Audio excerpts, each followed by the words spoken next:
Imagine a world where anyone, anywhere, can learn from the best minds on the planet without paying a dime.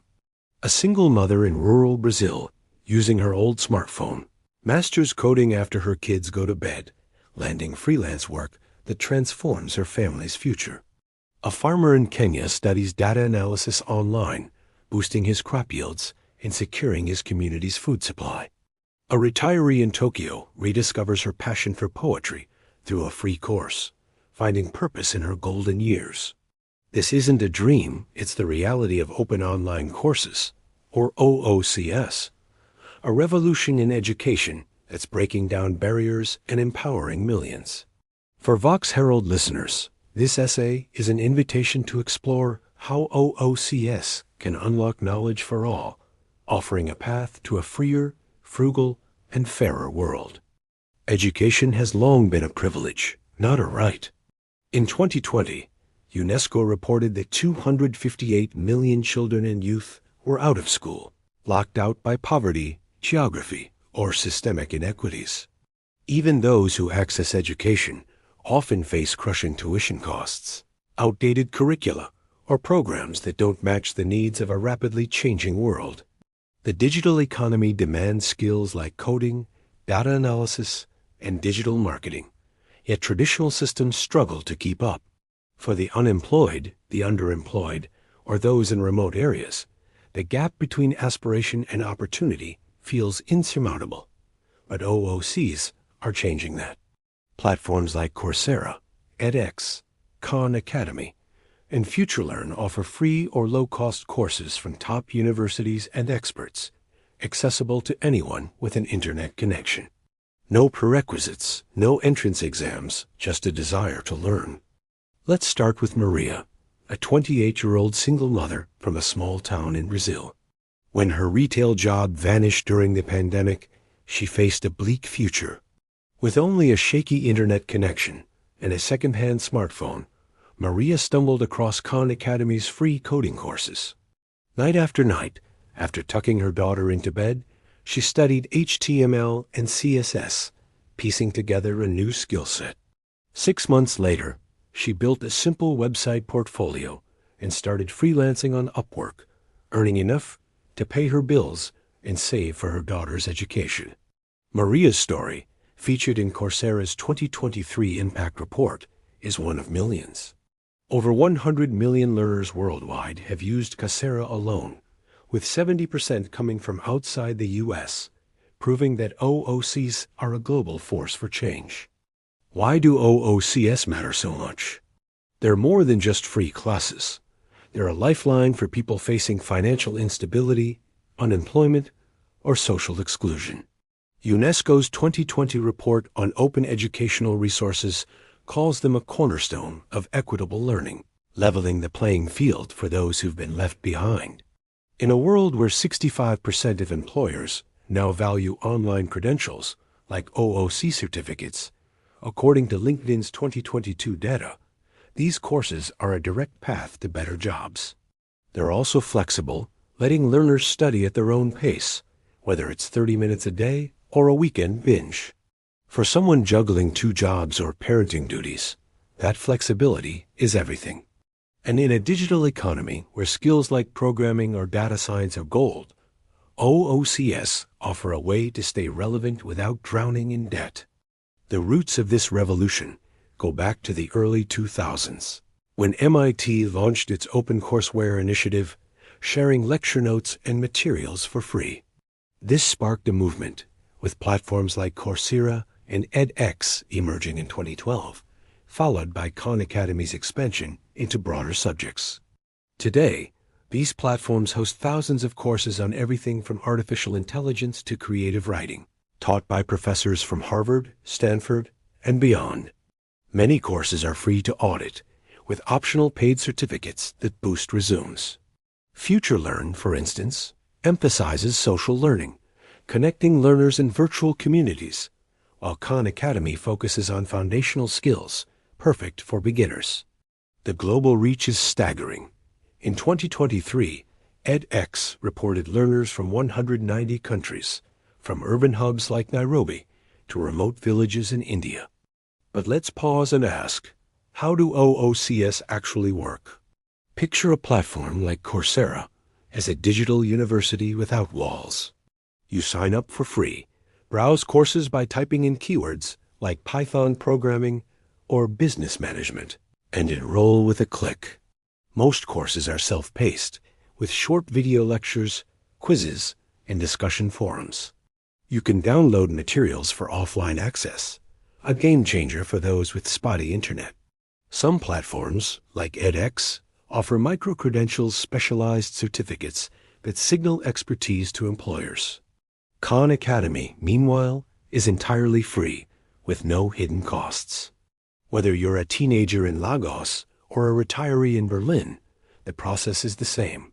Find a course, sign up, and start learning. The impact goes beyond individuals. OOCs are reshaping communities and economies. In sub-Saharan Africa, where only 9% of youth access higher education, OOCs are filling the gap. Take James, a 25-year-old farmer in Kenya. He enrolled in an edX course on data analysis, learning to track weather patterns and soil data. By applying these insights, he increased his farm's output by 30%, enough to hire 2 neighbors and stabilize his village's food supply. In South Asia, women like Priya, a 32-year-old from rural India, are using OOCs to break into male-dominated fields. Priya took a Coursera course on English fluency, landed a job at a call center, and doubled her family's income. These stories aren't outliers. They reflect a broader trend. The World Bank's 2022 report on digital skills notes that U.S. are critical for preparing workers for tech-driven jobs, which are projected to grow 20% by 2030. The beauty of OOCs lies in their alignment with how people learn today. A theory called Connectivism, proposed by George Siemens in 2005, argues that learning in the digital age is about navigating networks of knowledge. OOCs embody this, connecting learners to global experts, peer discussions, and real-time resources. You're not just watching a lecture, you're part of a global classroom. This networked approach makes learning dynamic, relevant, and engaging. It's why a retiree in Japan can study poetry alongside a teenager in Nigeria, each enriching the other's perspective through forum discussions. But OOCs aren't a magic bullet. Barriers exist, and we need to face them head-on. The most obvious is the digital divide. The International Telecommunication Union reported in 2021 that 37% of the global population, 2.9 billion people, remains offline. For those in rural areas or low-income regions, unreliable internet or lack of devices can make OOCs feel out of reach. Then there's the issue of motivation. Studies, like one by Katie Jordan in 2015, show that 50% of OOC learners drop out, often because they lack time or discipline. Cost, while minimal, can still be a hurdle. Certificates often cost $50, $200, a stretch for someone earning $1 a day. And while platforms like Khan Academy are fully free, others charge for advanced features, which can feel exclusionary. These challenges aren't insurmountable. Let's start with access.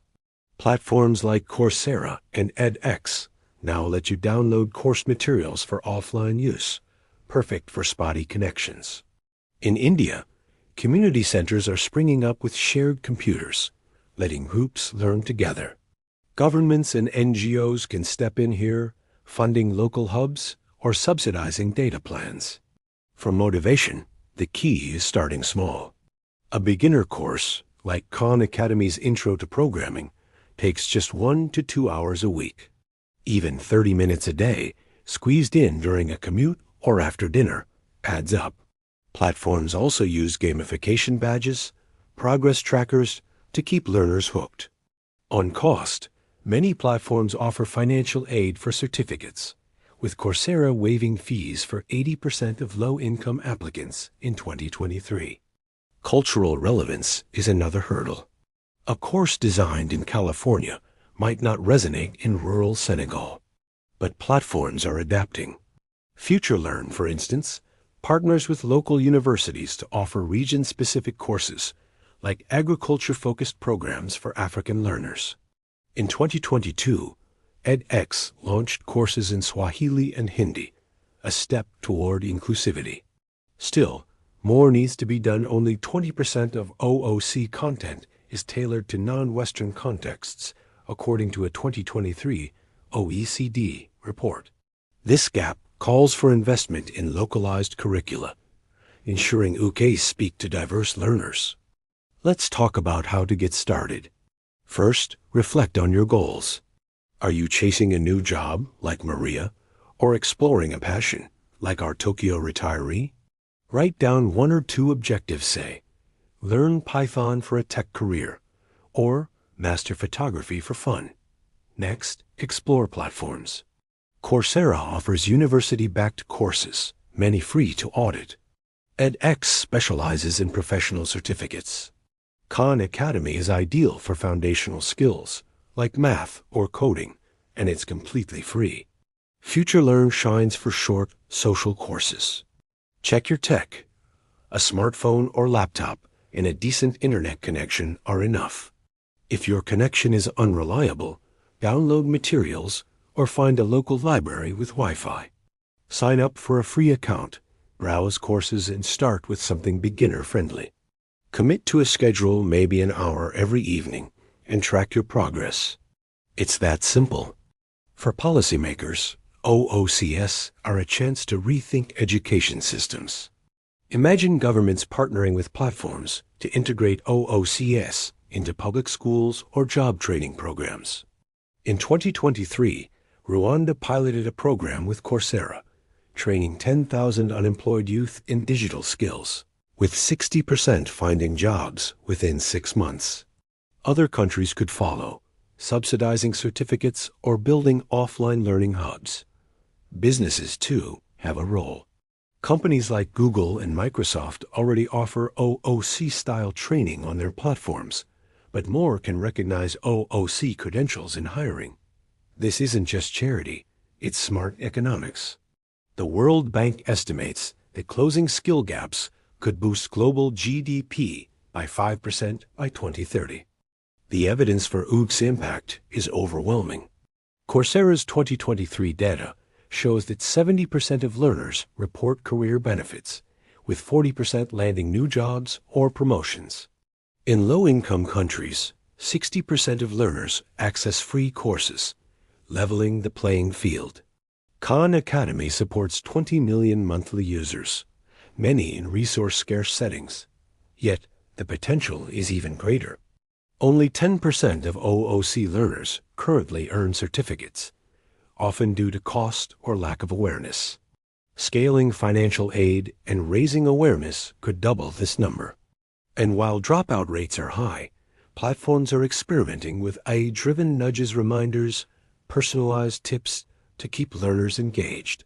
Let's zoom out to the bigger picture. OOCs aren't just about individual success. They're about building a more equitable world.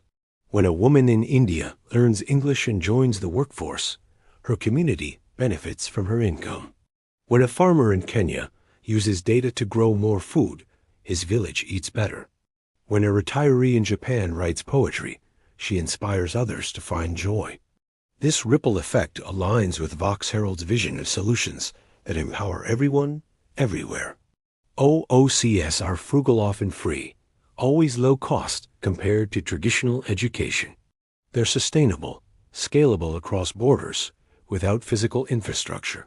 And they're fair, giving anyone with a smartphone a shot at a better life. But we can't ignore the gaps. Long-term studies on OOCs' career impacts are scarce. We know they help people get jobs, but do those jobs lead to lasting stability? More research is needed. Offline access remains a challenge. 2.9 billion people are still offline, and solutions like downloadable content only go so far. Governments and platforms must invest in satellite internet or community hubs. And while OOCs are inclusive, they're not perfect. Women, for instance, make up only 40% of learners, per Coursera's 2023 report, suggesting a gender gap that needs addressing through targeted outreach.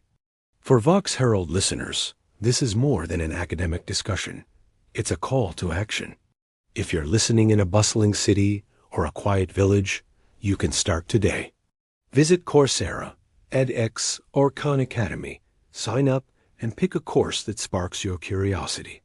Maybe it's coding. Maybe it's photography. Maybe it's business strategy.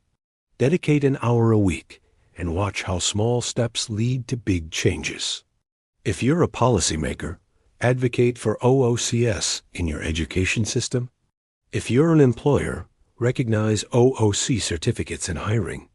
And if you're a community leader, set up a learning hub where neighbors can share a laptop and learn together. The future of OOCs is bright. Platforms are experimenting with virtual reality courses, AI tutors, and more localized content. Imagine a world where a farmer in Senegal learns sustainable agriculture in his native Wolof, or a nurse in the Philippines earns a global health certificate via VR simulations. These innovations are coming, but we don't need to wait. The tools are here now, accessible to anyone with a spark of curiosity. As Maria, James, and Priya show, OOCs aren't just courses. They're a gateway to opportunity, dignity, and hope. This essay is the first step in a journey. Over the next 12 weeks, Vox Herald will dive deeper, exploring how to choose the right OOC platform, master specific skills, and integrate OOCs into broader systems. But you don't need to wait for the next episode. Your learning journey starts today. Open your phone, visit Khan Academy, and enroll in a course. It's free, it's flexible, and it's yours. The world is changing, and OOCs are your ticket to change with it. Let's unlock knowledge together.